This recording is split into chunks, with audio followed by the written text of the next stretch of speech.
Every winter, millions of Americans find themselves dreading the arrival of their heating bills. The colder it gets, the higher those numbers climb.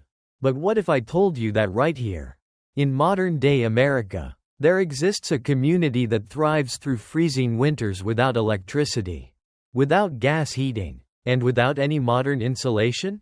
I'm talking about the Amish, a group of people who have been living off the grid for centuries and have mastered the art of staying warm without spending a fortune on energy bills. How do they do it? And more importantly, what can we learn from them? And they're not the only ones.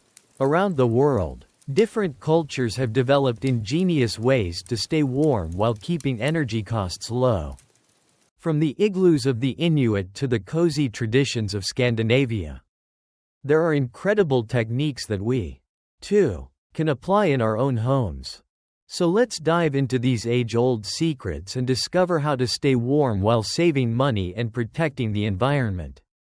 If you've ever driven through Pennsylvania, Ohio, or Indiana, you may have spotted the Amish, a community known for their horse-drawn buggies, hand-built houses, and rejection of modern technology. But what's fascinating is how they manage to keep warm during brutal winters without using electricity. Most modern homes leak heat like crazy. Poor insulation, drafty windows, and thin walls allow warmth to escape, forcing homeowners to turn up the heat. The Amish, on the other hand, build their homes specifically to retain heat. They use thick wooden walls, double-layered insulation, and strategically placed windows to minimize heat loss.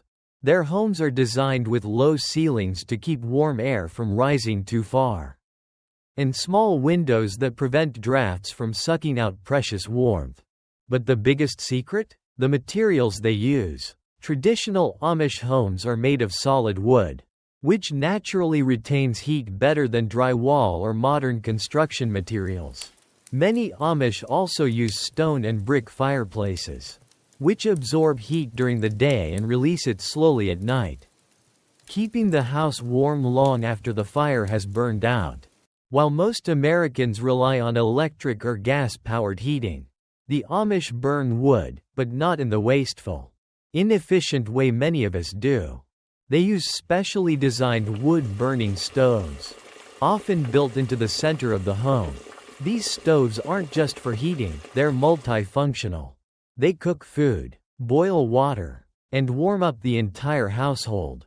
One of their most effective techniques is the use of masonry heaters, stoves surrounded by heavy brick or stone that absorb heat and slowly release it over many hours, keeping the home warm even long after the fire has gone out. In contrast, most Americans lose heat as soon as they turn off their heating systems. The Amish, however, make sure every bit of warmth is maximized. The Amish have a simple rule: heat the person, not the house. Instead of overheating their homes, they dress warmly in thick layers. Wool is their fabric of choice. It's breathable yet exceptionally good at trapping heat. Even their beds are covered in heavy wool blankets instead of modern synthetic comforters, which don't insulate as well. At night, heat is retained within layers of bedding instead of being wasted on warming up the entire room. Unlike modern households, where people are often scattered across different rooms, Amish families gather together in one warm area, typically around the wood stove or in the kitchen, where heat is naturally generated from cooking. Being physically close to others naturally shares and retains body heat, reducing the need for artificial heating. While the Amish have mastered the art of surviving harsh winters without modern heating, they're not the only ones. In fact, many other cultures have ingenious techniques to stay warm, methods that are not only effective but also eco-friendly and budget-friendly. The Inuit people of the Arctic live in some of the most extreme conditions on Earth, with temperatures plunging far below zero. Yet, they survive, and even thrive, without modern heating systems. How? By building igloos, which are actually one of the most effective natural insulation systems in the world. While it may seem counterintuitive, snow is an excellent insulator. The walls of an igloo trap body heat inside, allowing temperatures to rise up to 60 degrees Fahrenheit, 16 degrees Celsius, inside, even when it's freezing outside. In Japan, people don't waste energy heating an entire house. Instead, they use a kotatsu, a low wooden table covered with a thick blanket, with a small heater underneath. Families gather around the kotatsu, keeping their legs and bodies warm while enjoying food, tea, or simply relaxing. In Denmark, Norway, and Sweden, winters are long and harsh, but people stay warm without over-relying on artificial heating. Instead of simply turning up the heat, Scandinavians embrace hygge, a lifestyle focused on warmth, comfort, and coziness. They light candles, drink hot beverages, wear thick wool socks, and gather with friends and family to create a sense of warmth that goes beyond physical temperature. In places like Germany, France, and even parts of the US, some people have returned to natural home building techniques using earth, straw, and clay. These homes, made from thick natural materials, stay warm in the winter and cool in the summer, cutting energy bills by up to 50%. What can we learn from the Amish, the Inuit, and the Japanese? Here are simple yet powerful steps you can take to stay warm without breaking the bank. Improve your home's insulation, use thermal curtains. Weatherproof your windows, and seal any gaps to prevent heat loss. Optimize your heating system if you have a fireplace. Use bricks or stones to retain heat longer. Rearrange furniture to maximize heat distribution. Dress for warmth, instead of turning up the thermostat. Wear warm layers, use wool blankets, and drink hot beverages. Create a cozy, shared space. Gather in one room. Light candles, and use soft lighting to create natural warmth. Adopt simple, low-energy heating solutions. Try a heated blanket or a small, enclosed heating area like the Japanese kotatsu. From the Amish to the Inuit, the Japanese, and the Scandinavians, every culture has unique time-tested methods to stay warm without relying on expensive modern heating. As energy costs rise, maybe it's time to rethink how we heat our homes, learning from the past to build a more frugal and sustainable future. What's your favorite way to stay warm without spending a fortune? Let us know in the comments. And don't forget to like, share, and subscribe to Frugal Living Tips for more money-saving hacks. Fire a recycling symbol.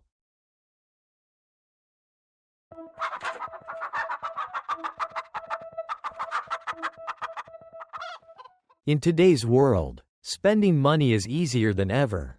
With a few clicks, you can order food, clothes, furniture, or even a brand new car. The convenience of modern life has made it almost effortless to part with our hard-earned cash. But have you ever stopped to think about how much money you could save if you just changed the way you live? Imagine for a moment that you no longer needed to buy food every week because your backyard garden provided fresh vegetables. Imagine if your furniture lasted a lifetime because it was well made, instead of needing to replace a cheaply made couch every 5 years. Imagine if your energy bills were cut in half just by making simple, smart choices. This isn't about depriving yourself. It's not about never eating out again or wearing the same 3 shirts forever. It's about learning how to live well while spending less, how to be smart with your money and still enjoy life. The truth is, people all over the world have mastered the art of frugality. They know how to make the most of what they have, avoid waste, and live richer lives without constantly spending. So let's take a journey around the world and see what we can learn from different cultures about living well on less. The Amish. Living simply and living well. If there's any group of people that truly understands frugal living, it's the Amish. They don't rely on modern conveniences like electricity. They don't have credit cards. And they certainly don't spend money on unnecessary luxuries. And yet, they thrive, living healthier, happier, and more sustainable lives than many of us. How do they do it? By being self-sufficient and avoiding waste. Making things instead of buying them. Most of us go to the store when we need something. Need a new table? Go to IKEA. Need new clothes? Buy them online. But the Amish don't do that. Instead of constantly spending money, they build, sew, and make almost everything themselves. Furniture? They build it by hand using solid wood, not cheap plastic or particle board that falls apart after a few years. Clothing? Many Amish women sew their own clothes, passing them down from generation to generation. Food? They grow their own vegetables, raise their own livestock, and bake their own bread. And because everything is made with care, it lasts. A well-built Amish dining table can last for generations, while a cheaply made one from a big box store might last 5 years if you're lucky. Now, obviously, not everyone can build their own furniture or sew their own clothes. But the lesson here is simple. Buy quality, not quantity. A good pair of shoes that lasts 10 years is a better investment than 5 pairs of cheap ones that fall apart. Fix things instead of replacing them. A torn jacket? Sew it. A wobbly chair? Tighten the screws. Learn basic DIY skills. You don't need to be a carpenter, but knowing how to do simple home repairs can save you thousands over time. Using everything to the last drop. The Amish are experts at waste reduction. Every single item they own is treated with care and used until it can't be used anymore. Take food, for example. Nothing goes to waste. Vegetable scraps? Turned into compost for the garden. Stale bread? Made into breadcrumbs or bread pudding. Leftover meat? Used in soups, stews, or sandwiches. And it's not just food. Old clothes are repurposed into quilts. Broken tools are repaired instead of replaced. And even wood scraps from furniture making are used to heat homes in the winter. Compare that to the average modern household, where perfectly good food gets thrown out because it's a day past the best by date. Clothes get tossed because of a small stain or tear. Electronics are replaced the moment a new model comes out, even if the old one still works fine. If we learned to use what we have instead of constantly buying new, we'd save money, reduce waste, and live more simply. Japan's Matai mindset, respecting resources. While the Amish live simply by choice, many people in Japan have mastered frugality out of cultural tradition. The Japanese have a concept called Matai, which means, what a waste. This idea is deeply rooted in their daily lives, influencing everything from food consumption to shopping habits. Wasting food is unacceptable. In Japan, food waste is considered disrespectful to the farmer who grew it, to the people who prepared it, and to the environment. That's why everything is used to its fullest potential. Leftover rice? Turned into fried rice, rice crackers, or sushi rolls. Fish bones? Boiled into broth. Vegetable peels? Used in soups or stir-fried for extra nutrients. Meanwhile, in many other countries, food is wasted at an alarming rate. The average American household throws away up to $1,500 worth of food every year. Imagine if that money was saved instead. The solution? Plan your meals. Know what you're going to cook so you only buy what you need. Store food properly. Use airtight containers. Freeze leftovers. And understand expiration labels. Many foods are still good past the sell-by date. Get creative. Leftovers can become new meals instead of going to waste. Minimalism. Buying less. Choosing better. The Japanese also buy less, but what they do buy They make sure it's worth it. Instead of buying a closet full of cheap clothes, they own a few well-made outfits that last years. Instead of filling their homes with unnecessary decorations, they focus on simple, functional design. Instead of constantly upgrading their gadgets, they take care of what they have so it lasts longer. This philosophy isn't about depriving yourself. It's about only keeping what truly adds value to your life. Sweden's lagom lifestyle, just the right amount. In Sweden, there's a word, lagom, which means not too much, not too little, just right. This mindset is the key to smart spending. Instead of chasing more, Swedes focus on having enough, not excess. Instead of constantly upgrading cars, they drive the same one for years. Instead of buying new furniture every time trends change, they invest in timeless, durable pieces. Instead of overspending on energy, they use smart insulation, solar panels, and natural light to keep costs low. The lesson? Find balance. Buy what you need, not what advertisers make you think you need. Choose quality over quantity. Live comfortably, but not wastefully. Conclusion. The secret to frugal living? A new mindset. Frugal living isn't about cutting corners or living with less. It's about spending smarter and making the most of what you already have. From the Amish, we learn to be self-sufficient. From Japan, we learn to respect resources and avoid waste. From Sweden, we learn that just enough is the key to happiness. The next time you're about to spend money, ask yourself, checkmark, do I really need this? Checkmark, is there a better way? Checkmark, will this still matter to me a year from now? Because the real secret to frugality isn't about having less, it's about having more of what truly matters.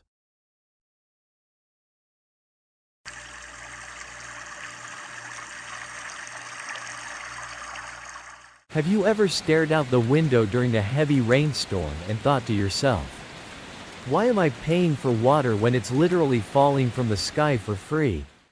You're not alone. Millions of people across the world have figured out ways to harness this free resource, saving money and helping the environment at the same time.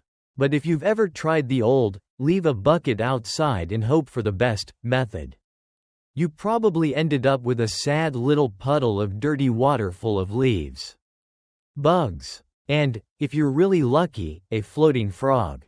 Clearly, there's more to this than just sticking a container outside. The good news is, you don't need a fancy setup or expensive equipment to collect rainwater efficiently. People have been doing it for centuries. From the Amish communities in America to ultra-modern rain harvesting systems in Singapore. So, in today's guide, we're going to break down how to collect, filter, and use rainwater the right way, so you can cut down on your water bill, reduce waste, and maybe even impress your neighbors with your survival skills.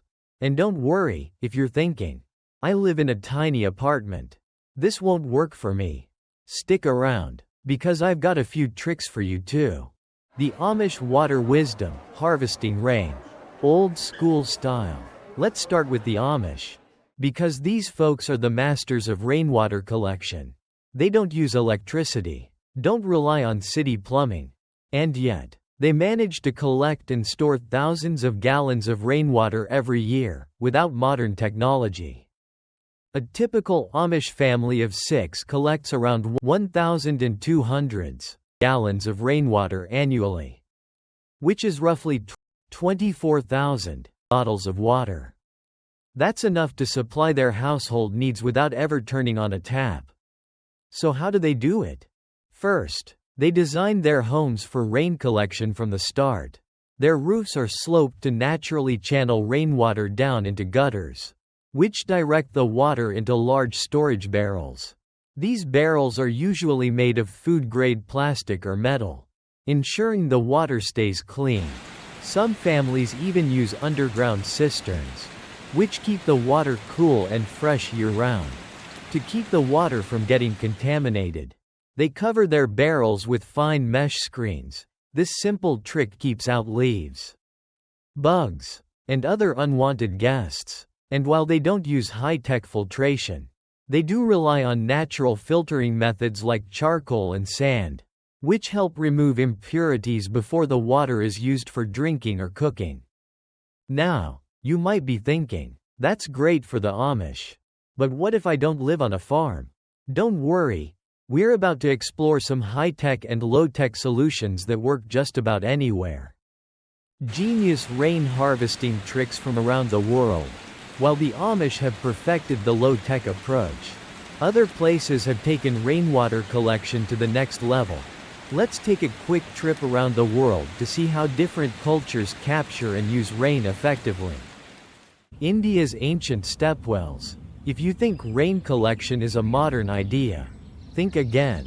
1,500 years ago, people in India were already building massive stepwells, essentially giant underground staircases designed to store rainwater for dry seasons.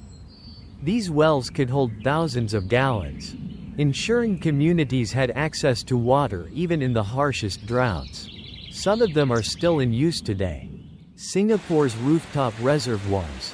Singapore, a city with limited freshwater sources, collects rain so efficiently that 40% of the country's water supply comes from rainfall. They've turned entire buildings into rain harvesting machines, with rooftops designed to collect water that gets filtered and reused for everything from drinking water to street cleaning. Brazil's toilet revolution. In some cities in Brazil, new homes are legally required to use rainwater for flushing toilets. Think about that for a second. Every time you flush, you're literally sending clean, treated drinking water down the drain. Using rainwater instead saves thousands of gallons per household every year. Tokyo's underground storage tanks. Tokyo has massive underground rainwater storage systems beneath parks, roads, and buildings. These hidden reservoirs collect rain during storms and store it for later use. Some office buildings even filter and use rainwater for their air conditioning systems, cutting down on water waste and energy costs at the same time. The foolproof DIY rain harvesting setup for your home. Now, let's talk about how you can start collecting rainwater at home, no matter where you live. Step 1. Find the best collection spot. The easiest place to start is your roof. If it rains on your roof and runs down your gutters, that's free water waiting to be collected. Make sure your gutters are clean and in good condition. Step 2. Choose the right barrel. Forget using a random plastic bucket. What you need is a food-grade rain barrel, 50+ gallons. These are often available for free or cheap from city programs, gardening centers, or even Craigslist. Step 3. Filter out the junk. Attach a gutter filter to stop leaves and debris from getting into your barrel. Cover the opening with a fine mesh screen to keep bugs and mosquitoes out. If you're feeling fancy, set up a sand and charcoal filter to remove dirt before the water enters your storage tank. Step 4. Put that water to work. Once you have clean rainwater, you can use it for almost anything. Water your garden. Plants love rainwater since it doesn't have chlorine or chemicals. Wash your car or bike. Clean outdoor surfaces like patios and driveways. Flush toilets. A simple pump can direct rainwater into your plumbing system. And if you really want to go off-grid, with proper filtration, you can even drink it. Just make sure you boil or purify it first to remove bacteria. The benefits, and the funny fails. Aside from saving money on your water bill, collecting rainwater has a ton of other benefits. It's free water. The average American household spends over $1,000 per year on water. By using rainwater for everyday tasks, you could cut that cost significantly. It reduces flooding. More rain in barrels means less water overwhelming city drainage systems. It's good for the planet. Less demand on local reservoirs means fewer chemicals and less energy used to treat water. Plants love it. Rainwater is naturally soft and free of chemicals, making it better for your garden than tap water. Of course, not everyone gets it right on the first try. Here are some real-life rain harvesting fails. The wind disaster. One guy set up a tarp to channel rain into a barrel. A strong gust of wind turned it into a parachute, launching him across his yard. The barrel? Still empty. The uninvited guests. A woman collected 300 gallons of rainwater, only to find a family of frogs moved in overnight. The attic flood. A DIY rain collector accidentally redirected water straight into someone's attic. Pro tip: always check where your pipes are going. Final thoughts. Start small. Save big. If the Amish can do it, if Singapore can do it, and if people figured this out 1,500 years ago without YouTube tutorials, then so can you. Start small. Set up a simple rain barrel system. Filter the water, and put it to good use. Before you know it, you'll be saving money, reducing waste, and wondering why you didn't start sooner. And if you do end up with a family of frogs living in your rain barrel, well, at least you'll have a great story to tell. Like, share, and subscribe for more frugal living hacks. And tell me, what's the worst DIY water collection fail you've ever had?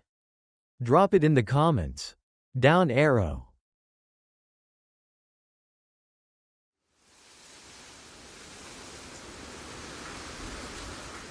Winter is coming. No, this isn't some Game of Thrones reference. This is real life. And if you're a gardener, you know that when temperatures drop, your beloved crops are at serious risk. Imagine stepping outside one morning, expecting to see your beautiful greenhouse thriving, only to find it looking like a deep freezer at Costco. Your tomatoes? Iced. Your lettuce? Crying for help. Your months of hard work? Reduced to lifeless, frozen twigs. It's enough to make you want to pack up, move to Florida, and never look at a seed packet again. But before you start panic ordering expensive heating solutions from Amazon, let me introduce you to a group of people who have mastered the art of surviving winter without electricity, without modern technology, and certainly without panic scrolling through Google at 2 a.m., the Amish. Now, if you think the Amish solution is simply work harder, you'd be mistaken. These folks have developed incredibly smart, sustainable, and cost-effective ways to keep their crops warm in the dead of winter. And they've been doing it long before you and I even knew what a thermostat was. But they're not the only ones. Across the world, people have come up with brilliant, natural, and eco-friendly ways to protect crops during freezing temperatures. From Scandinavian underground greenhouses to Japanese snow blankets, these time-tested techniques are not only genius but also cheap and easy to implement. So, grab a cup of something warm, settle in, and let's break down the best, most budget-friendly, and surprisingly clever ways to keep your plants alive when the world outside looks like an ice cube tray. The Amish trick: compost-powered heat. While most of us are struggling with outrageous heating bills, the Amish are using rotting vegetables, yes, you heard that right, to keep their plants warm. No, they're not wizards. They just understand one key fact: compost generates a lot of heat as it decomposes. This process can make a compost pile reach temperatures of up to 140 degrees Fahrenheit, 60 degrees Celsius, which, by the way, is almost as hot as a jacuzzi. Instead of relying on electric heating, the Amish create hot compost systems inside their greenhouses. They pile up layers of straw, manure, and organic waste, and as it breaks down, it releases a steady stream of heat that keeps the greenhouse warm, even when the outside temperature is freezing. Now, if you're thinking, wait, doesn't compost smell awful? Well, only if you do it wrong. A properly balanced compost pile, equal parts green material like food scraps and brown material like straw or dried leaves, smells like rich, healthy soil, not a dumpster fire. Plus, it doesn't just heat the greenhouse. It also fertilizes the soil, making it a win-win situation. So, before you toss out those kitchen scraps, remember, you could be throwing away free heat for your plants. Scandinavian trick. Underground greenhouses, Wallapinies. If there's one group of people who understand brutal winters, it's the Scandinavians. These are the folks who casually go ice swimming for fun, so you can trust them when it comes to surviving the cold. And one of their best-kept secrets? The underground greenhouse, also known as a Wallapini, a technique originally developed by indigenous farmers in South America. The concept is simple but brilliant. Dig your greenhouse partially underground. The earth acts as natural insulation, keeping temperatures stable even when it's freezing outside. Some people take this a step further by adding geothermal heating, allowing warm air from underground to circulate through the greenhouse, keeping it cozy even in the dead of winter. Now, I know what you're thinking, this sounds expensive. But in reality, it's not. If you have a shovel, some basic materials, and a free weekend, you could build a simple, cost-effective Wallapini in your own backyard. Instead of spending hundreds on electric heaters, you're using the ground itself as a free, natural heating system. And let's be honest, having a secret underground greenhouse also makes you feel like some kind of eco-friendly James Bond. Japan's ancient snow blanket trick.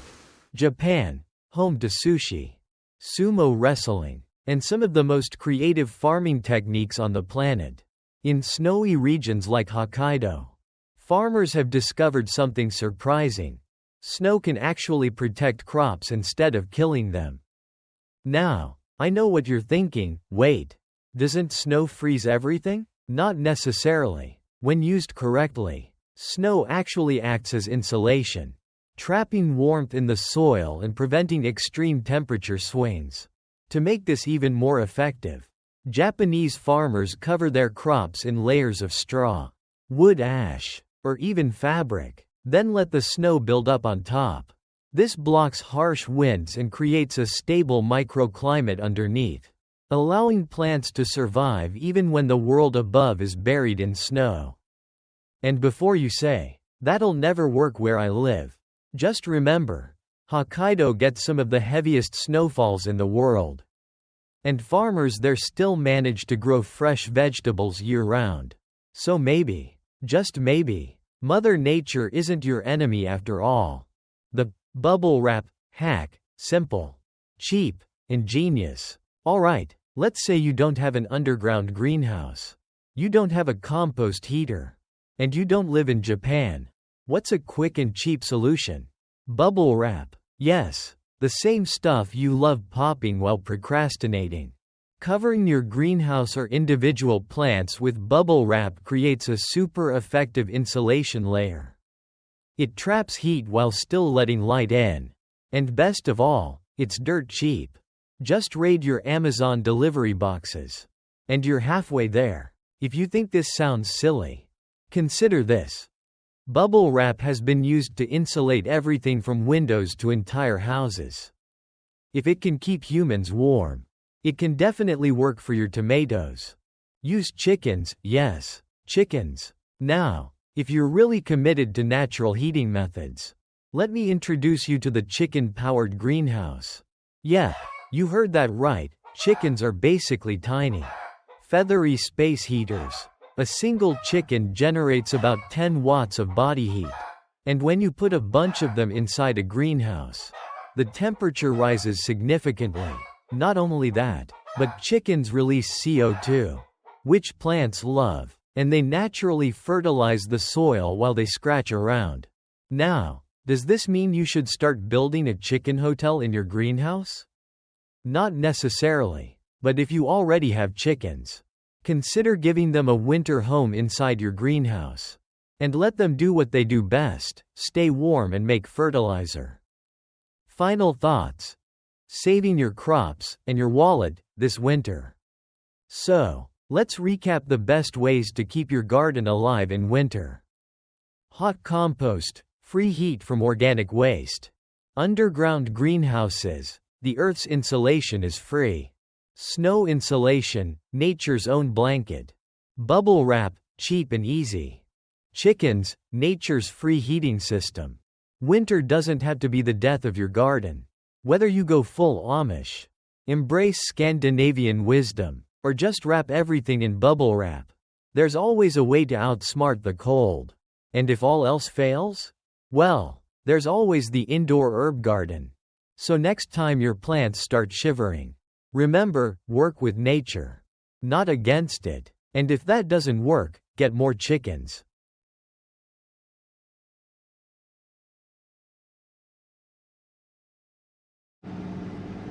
Imagine this. You wake up one morning, walk into your kitchen, and reach for a cold glass of milk, only to realize that your fridge isn't working. At first, panic sets in. How will you store meat? What about your fresh vegetables? And let's not even talk about ice cream. For most of us, the refrigerator is such an essential part of daily life that the mere thought of living without it feels impossible. But what if I told you that for thousands of years, people not only survived without refrigeration, they thrived? They had methods so effective that food could last for months, even years, without spoiling. This guide isn't just about survival. It's about rediscovering ancient wisdom, learning practical techniques, and exploring fascinating stories of how different cultures have mastered food preservation without modern refrigeration. Whether you're interested in off-grid living, historical cooking techniques, or simply want to be prepared for an emergency, this journey into the world of fridge-free living will change the way you think about food storage forever. Chapter 1. How did people preserve food before refrigeration? Long before the first commercial refrigerator was invented in 1913, civilizations across the world had developed ingenious ways to keep food fresh. These methods relied on natural elements, earth, wind, fire, and water, to create stable conditions for food storage. 1. Icehouses. The ancient natural refrigerators. Before electricity, wealthy families and businesses relied on icehouses, large underground storage rooms designed to keep food cool year-round. These structures, often built with thick stone walls, could store ice harvested from frozen lakes in winter and keep it frozen well into summer. Small diamond historical example. In the 19th century, the American entrepreneur Frederick Tudor, known as the Ice King, built a business empire by harvesting ice from lakes in New England and shipping it to the Caribbean, India, and even Brazil. Blocks of ice, packed in sawdust for insulation, survived months of transport and were stored in massive icehouses, allowing tropical communities to enjoy cold beverages for the first time. Small diamond. Why it worked. Thick walls and underground storage kept the temperature low. Sawdust and straw acted as insulators, preventing rapid melting. Proper ventilation ensured moisture didn't cause the ice to melt too quickly. Even today, some Amish communities and remote Arctic villages still use traditional ice houses to store food without electricity. 2. Root cellars. Nature's cool storage room. For those who didn't have access to large quantities of ice, root cellars provided an equally effective alternative. A root cellar is essentially an underground pantry that maintains a stable cool temperature, 32 degrees Fahrenheit to 50 degrees Fahrenheit or 0 degrees Celsius to 10 degrees Celsius, year-round, making it perfect for storing vegetables, fruits, and even dairy products. Small diamond. Real-life example. In rural Scandinavia, farmers traditionally stored potatoes, carrots, and onions in root cellars lined with wooden shelves and covered with straw. Some vegetables, like beets and turnips, were buried in sand-filled crates to prevent drying out. Apples, stored separately to avoid causing other fruits to ripen too quickly, stayed crisp for 6 months to a year. Small diamond DIY root cellar tips. Location. A north-facing slope is ideal for maintaining a steady temperature. Ventilation. Install small air vents to prevent mold and excess moisture. Layering. Store root vegetables in sand or sawdust to retain freshness. Even without a traditional root cellar, you can create a mini version by burying a large, insulated container in the ground. Chapter 2. How different cultures preserve food without refrigeration. While root cellars and ice houses were popular in colder climates, people living in hotter regions had to be even more creative. 1. Zier pots, the desert refrigerator. In arid regions like Sudan and Nigeria, people use zier pots, also known as pot-in-pot refrigerators, to keep food fresh using simple clay and water. Small diamond. How it works. A smaller clay pot is placed inside a larger clay pot. The space between the two is filled with wet sand. As the water evaporates, it cools the inner chamber, keeping food fresh. Small diamond example. In rural African villages, tomatoes stored in a zier pot last 3 weeks, compared to just a few days at room temperature. Small diamond. Best uses. Keeping vegetables and dairy products fresh in hot climates. Reducing food spoilage in areas without electricity. Even today, organizations like the Practical Action Foundation promote the use of zier pots to help communities store food safely. 2. The power of fermentation, turning fresh food into superfood. Fermentation is one of the oldest and most effective ways to preserve food. Unlike refrigeration, which slows down bacteria growth, fermentation encourages the growth of beneficial bacteria while preventing harmful bacteria from thriving. Pickling. From ancient China to modern kitchens, pickling has been practiced for thousands of years across different cultures. Small diamond example. In Japan, tsukemono, pickled vegetables, have been enjoyed for over 1,000 years. Often aged in rice bran, salt, or vinegar. In Korea, kimchi, fermented cabbage mixed with chili, garlic, and fish sauce, is a staple that can last for months without refrigeration. Small diamond DIY recipe. Slice cucumbers, carrots, or cabbage. Place them in a jar with salt, vinegar, and spices. Let sit for a few days before eating. Fermented foods not only last longer but also provide probiotics that are great for gut health. 3. Salting and drying. The ultimate long-term preservation. Before refrigeration, people relied on salt curing and drying to keep meat and fish edible for months or even years. Small diamond example. Bacalhau, salted cod, has been a staple in Portugal for over 500 years. Fishermen would salt fish on their boats, allowing them to survive long journeys without refrigeration. Beef jerky, a method first used by Native American tribes, involves drying thinly sliced meat in the sun, sometimes with added salt or smoke. Small diamond DIY salt cure. Rub coarse salt generously over the meat. Store in a cool, dry place for a few weeks. Rinse off excess salt before cooking. Even today, chefs continue to dry-age steak for weeks, improving its flavor while preventing spoilage. Final thoughts. Can you really live without a fridge? Yes, you can live without a fridge. It just requires knowledge, preparation, and a willingness to adapt.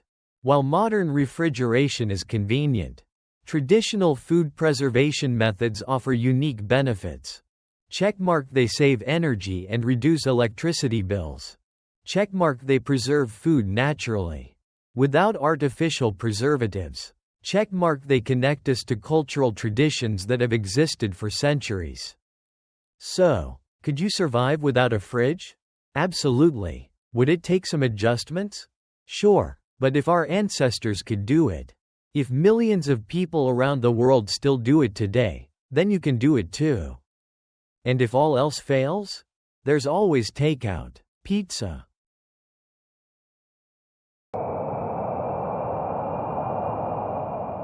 With winter fast approaching and snowstorms preparing to roll in, a wise farmer knows that survival isn't just about enduring the cold, it's about preparing for it.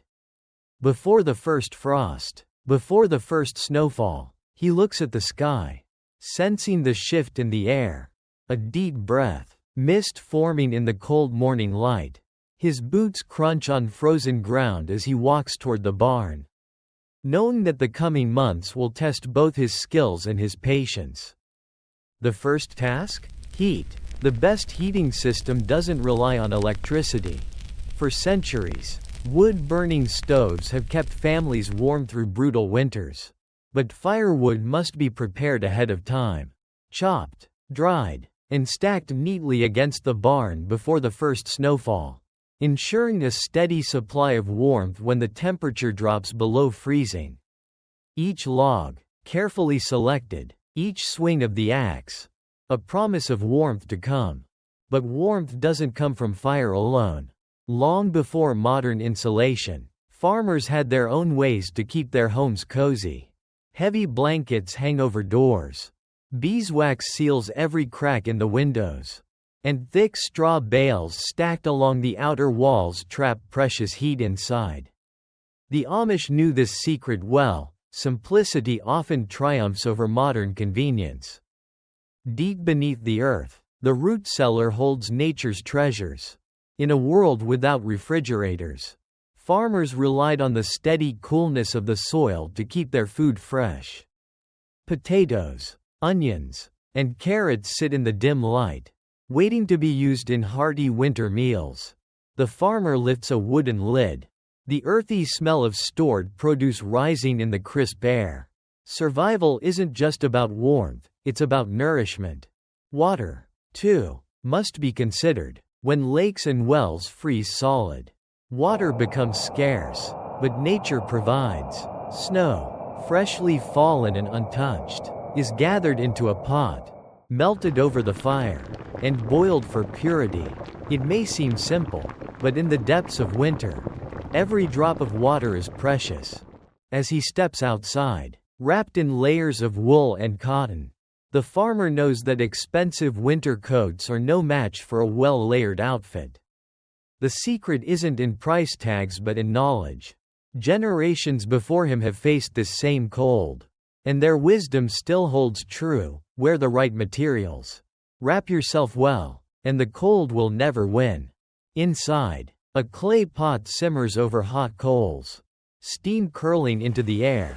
Slow-cooked meals serve two purposes: nourishment and warmth. The longer the stove burns, the longer the home stays heated. Thick soups, stews, and hearty roasts, these are the meals of survival, filling the belly and fighting off the bitter cold. As night falls, the glow of handmade candles flickers against wooden walls. Before electricity, farmers crafted their own light from animal fat, creating long-lasting, sustainable candles to guide them through the darkest months. The farmer dips a wick into melted tallow, watching as each layer hardens, knowing that this small flame will be a source of comfort when the wind howls outside. And he isn't the only one bracing for the cold. In the barn, animals need warmth, too. Extra hay is spread across the floor, thick bedding to shield them from the freezing ground. Water troughs are checked for ice, ensuring the livestock stay hydrated. A warm, well-fed animal is a healthy animal, and their survival is just as crucial as his own. Finally, as the snow falls outside, the farmer settles into a chair by the fire, a cup of tea in hand. He gazes out at the white-covered land, listening to the quiet stillness of winter. Maybe, just maybe, The old ways weren't so bad after all. The modern world moves fast. But in these moments of simplicity, wrapped in warmth, surrounded by the work of his own hands, he realizes that the greatest comforts in life come not from technology, but from tradition. Winter isn't the same everywhere. In many parts of the world, people have survived harsh winters for centuries without electricity, using natural, sustainable methods to stay warm. These traditional techniques are not only effective but also eco-friendly. The Inuit, warmth in the frozen Arctic. In the Arctic, where the ground is frozen year-round, the Inuit people have thrived without modern heating. Their secret? Igloos. Though made of snow, these dome-shaped homes are excellent insulators. When packed tightly, snow traps air, creating a barrier against the cold. Inside an igloo, the outside temperature might be -40 degrees Fahrenheit, -40 degrees Celsius. But inside, it can stay around 32 to 50 degrees Fahrenheit, 0 to 10 degrees Celsius. The Inuit also wear parkas made from seal or caribou skin, lined with fur to trap body heat.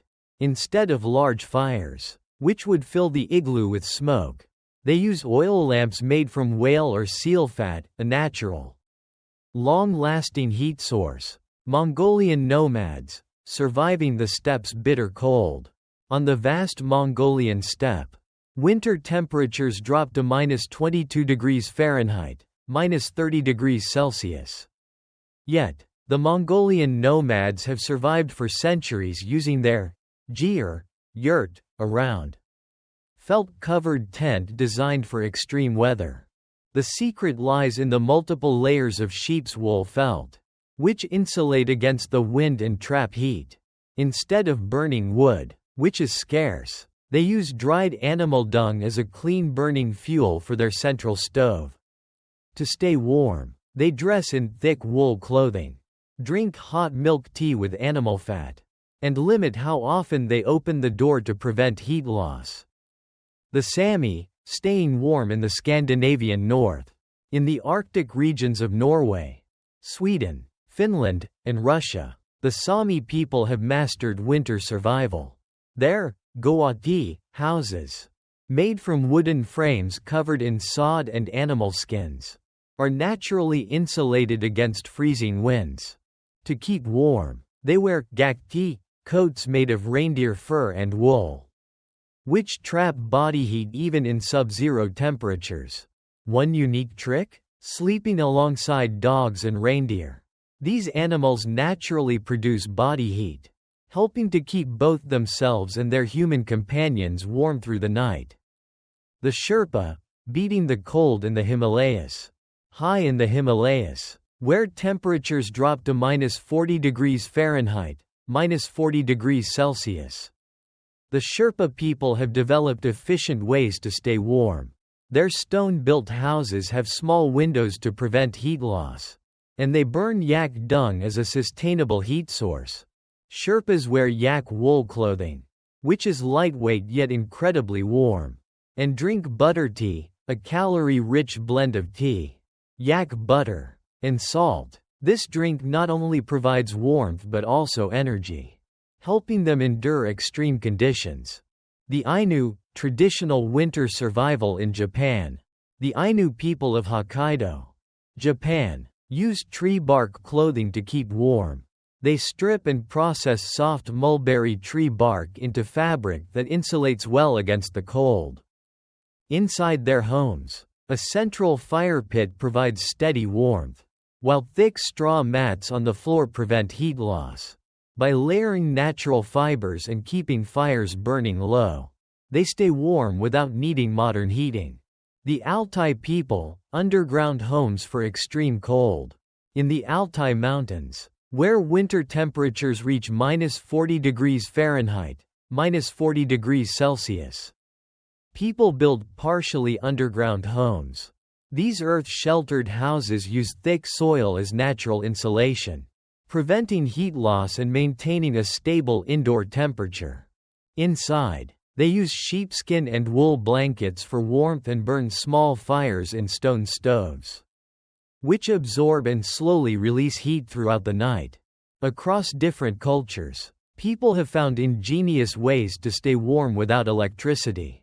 Their methods are eco-friendly, efficient, and deeply connected to nature. Checkmark natural insulation, snow, wool, straw, and even underground shelters help retain heat. Checkmark smart home design, small windows, thick walls, and layered structures reduce heat loss. Checkmark sustainable fuel sources, whale oil, dried dung, and low-smoke wood fires provide lasting warmth.